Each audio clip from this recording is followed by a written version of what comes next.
Okay, this video is about basically just astrology in itself, but more so the aspects, how to utilize an aspect, but more so the spiritual aspects in astrology and how to work with them. So first I'm going to start with the square. When two planets are squaring each other, what does it mean? It simply means tension, a growth to expand in one's mind, a growth to kind of see a new perception of your life, how to kind of deal with obstacles. And so the squares are from our past lives. They've basically become our fixed self, like our physical body. Our physical body changes, but it's fixed. In essence, it represents the earth aspect of ourselves. So that's what a square is. So working with your square is about rounding that square.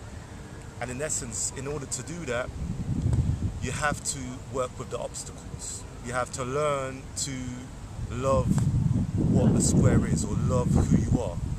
So obviously when you come into earth, you look a particular way. So that look that you have is your true self. It's not your true self, but it's your physical self. And it's what you've manifested in itself. So in order for you to work with the square, is to accept what it is and work with the challenges. So that's what the square is, in essence. It's about you expanding from the obstacle that's in your way, something that has become grounded or rooted. And the key is to break through that root. And once you break through that root, you become rounded. And that's what squaring the circle is about. When they talk about masonry, squaring a circle is a form of building a block, building a structure, building a house. And working with the square allows you to become the architect, or the architect of the universe. And so that's one way of working with a square. So it's about learning, going through the obstacles, allowing it to teach you the lessons. Now there's another aspect which is related to karma, and that is the trine. The trine within itself allows the free flow of energy to circulate.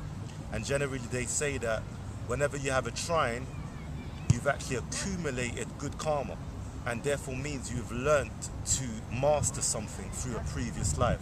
So any trines that you have in your birth chart, it represents an aspect of you which you have conquered. And so the energy is naturally flowing smoothly. So imagine the ocean. When the ocean is flowing in such a way, it flows, it doesn't hold on to anything. So it allows the natural flow of the ocean to the waves to actually move in a manner that can't be stopped. So that's what a trine is, and a trine is something that is comfortable in its aspect. So, and also because a trine has three corners, a trine is obviously a triangle, and the two aspects of the trine, or the two corners of a triangle, is actually an opposition.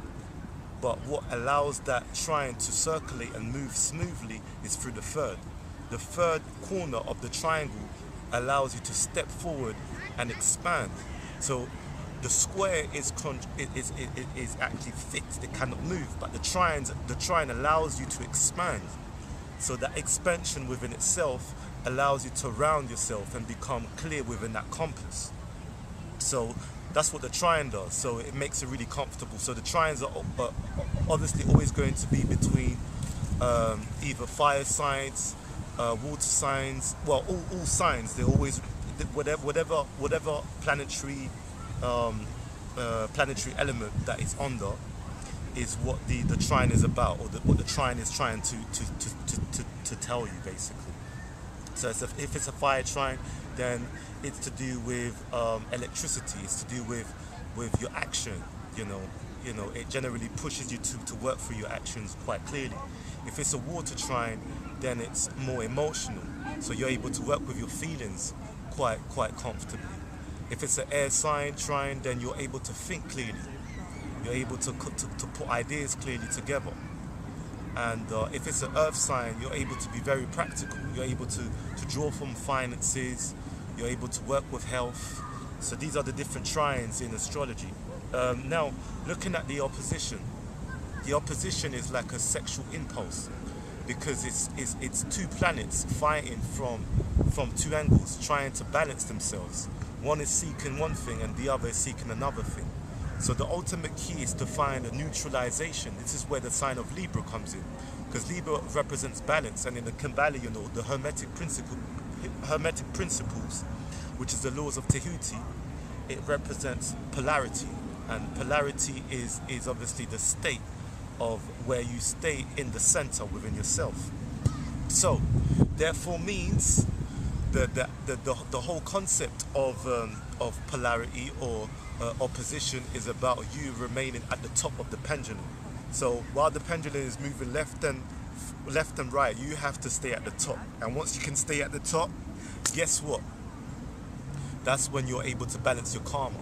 So remember, an opposition is obviously an obstacle, but it's only an obstacle to the one that's experiencing it.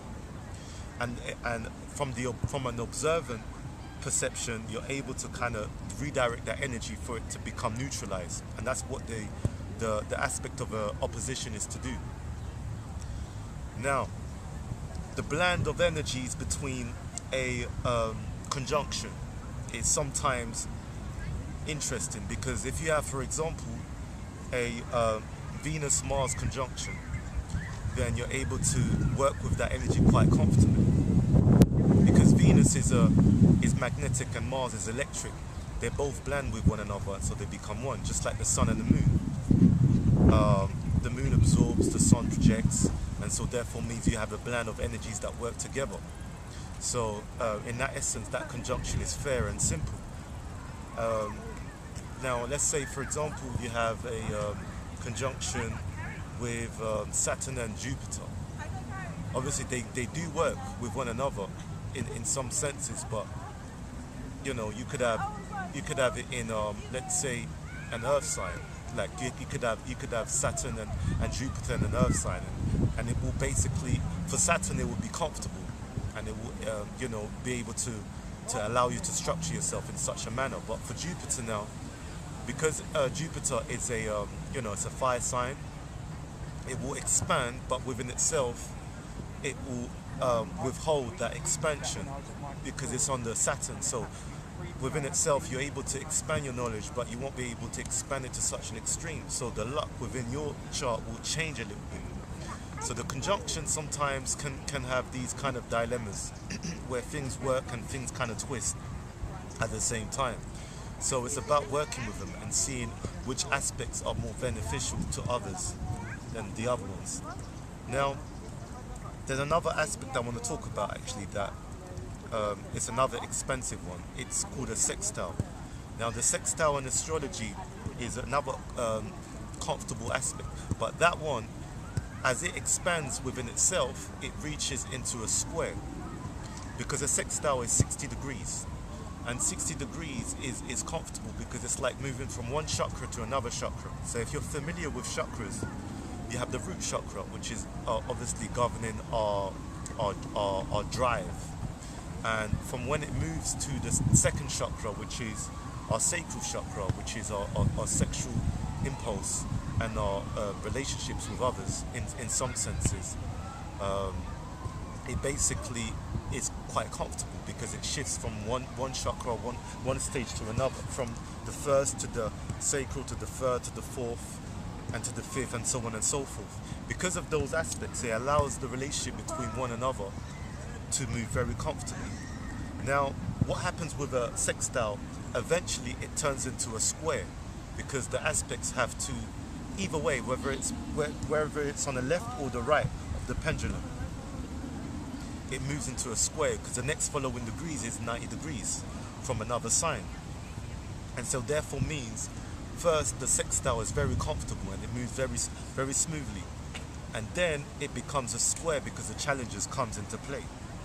So a sextile is almost like starting a race. You're running, and eventually, as you're running, you need to shift your energy, and so therefore means you need to either well, it will be the beginning of a race, so you need to speed up, and so you need to run quicker. And so at one stage while you're running, you might get tired, and that will reach that 90 degrees. So once you've kind of blended and worked with that sextile, it will kind of form into a 90-degree aspect where the challenges come through. How do you slow down and kind of re-grip yourself and fall back into the flow of running? So that's what the sextile is about. So the sextile is a comfortable aspect because it's like the beginning of a flow, and then you expand from it. Again, all aspects are about expansion. Why? Because when you look at astrology, what is it? It's a wheel. The wheel is about basically being able to smooth that flow of aspects, and everything is about, you know, aspects of triangles, squares, and sextiles and opposition, and everything is about rounding. The more you can round the aspect and turn them into trines, the more beneficial it is for you to expand. There's one more thing I would like to say, actually, in relation to that aspect. Now, when you have a trine in astrology, when you have a trine in your birth chart, or whenever the moon is in aspect to one of your planets which are committing a trine, right? What is happening is these are the time when things are comfortable. So one way is to work with that karma to use it to do things that are constructive, because what that will do is it will allow you to gain or reap the benefits of that karma, right? And if you don't do so, you may lose some of the opportunities, or you may throw away the fruits of your positive karma from a previous life. And the squares are the ones that you should work through as well, or you should actually, you know, write down where the obstructions are, how to work with them and make them more comfortable. So these are two ways of working with trines and well, I'll say squares or challenging aspects. So this was a video on the astrological aspects, and I hope that you got some understanding of it, of how it operates.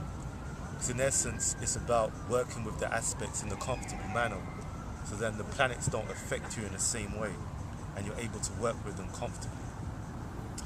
Thank you so much for watching this Alchemistry.